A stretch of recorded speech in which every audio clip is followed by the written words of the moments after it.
what's your opinion of what's going on with the NCAA investigation of the Michigan Wolverines, Todd?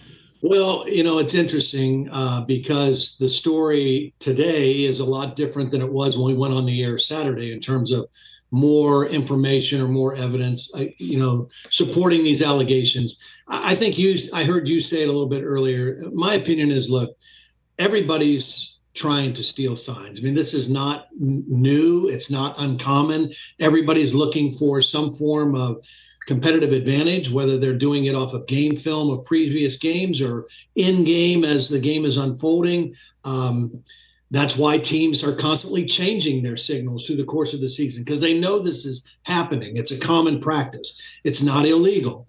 But the things that now Michigan are accused of doing, in-person scouting, which never was illegal until 1994, and using some kind of electronic or recording devices, those things are illegal. And if it comes to be that they prove that this is true, then there should be some consequences for Michigan. I don't know what extent those consequences would be or when they would ever be able to enforce it or make it happen. But, the allegations are that they crossed the lines on a couple things.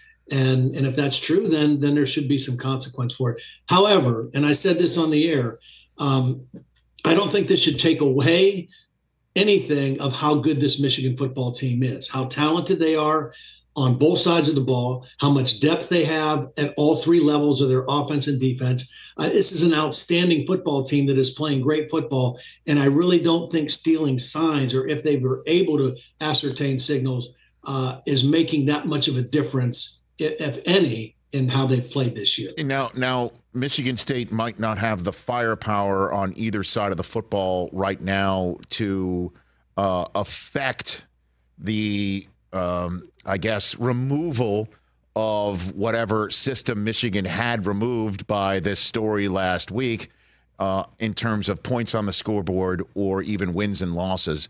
But that said, what did you see out of Michigan State on Saturday night to try and combat, what was going on and how Michigan handled it? Did you see any sense of Michigan being, and again, I watched it too, but I wasn't there.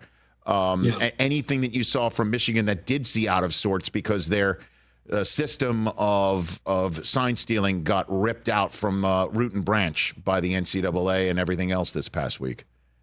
No, I saw a team. First of all, I saw a team in Michigan that got better from the week before. I saw them 2 weeks ago in Minnesota, and they were better against Michigan State than they were 2 weeks ago. So I think it's a team that is getting better and better each week. So I don't think whatever was taken away or not available to them had anything to do with that improvement. On the Michigan State side, I did see them do some things as a precautionary measure. They were having the quarterback run over to the sideline at times, getting the play audibly, huddling a little bit more, running some players in until they got to the second half and they realized we are so outmatched in this game, it doesn't matter. And they just went back to signaling plays in the second half. So, but in the first half, they were taking some precautions. But again, I don't know how much of an effect it had on the outcome of the game. Todd Blackledge here on the Rich Eisen Show from NBC Sports. How good is J.J. McCarthy, Todd? I think he's excellent. I think he's playing at an elite level. We talk a lot about Caleb Williams, although they've fell on a couple of tough times here the last couple of weeks. He didn't play bad against Utah. He did play poorly against Notre Dame, but it wasn't all his fault. But Michael Penix Jr., Bo Nix, playing extremely well. Jaden Daniels, a quarterback at LSU, playing as good as anybody. Jordan Travis. But I would put J.J. McCarthy right up there with all of them. The difference in J.J. is he is playing in very few fourth quarters right now. They're not an offense that is a pass-first offense. It's a run-first offense, even though he's playing at a high level. So he's not going to have the same kind of numbers week in and week out that some of the other guys are. But in terms of how he's playing, the efficiency level he's playing with, the production level, after the Bowling Green game when he threw those 3 interceptions, and they were bad decisions and bad places where he put the ball. Since then, he's been almost unstoppable. And he's so good on third down in his ability to extend plays if it breaks down and just scramble a little bit. But this year, the biggest difference in JJ this year from last year is when he scrambles this year, he is scrambling to throw. His eyes are downfield. He brings it to the line of scrimmage. He forces the defense to commit, and then he's finding places to throw the football rather than just taking off and running. Now, this sign stealing stuff, Todd, how would it affect, positively an offense run by McCarthy, or it's really just is something that only benefits the defense against an opposing offense? What do you think?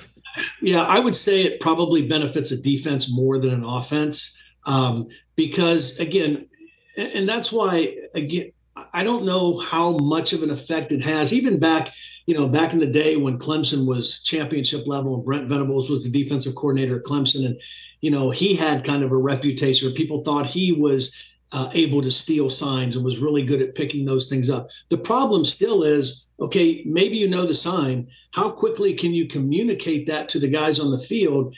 And today's football, with so many teams playing hurry up and no huddle and doing things fast, I mean, how effective is that really? Now, if you have information ahead of time, maybe that gives you a little bit of an edge and gives you a little bit more time to adjust. But I think it has more to do with the defense picking up offensive signals and being in the right defensive structure to combat plays that you anticipate are coming, more so than helping an offense. Catch the Rich Eisen Show every single day on the Roku channel, 12 to 3 Eastern, for free.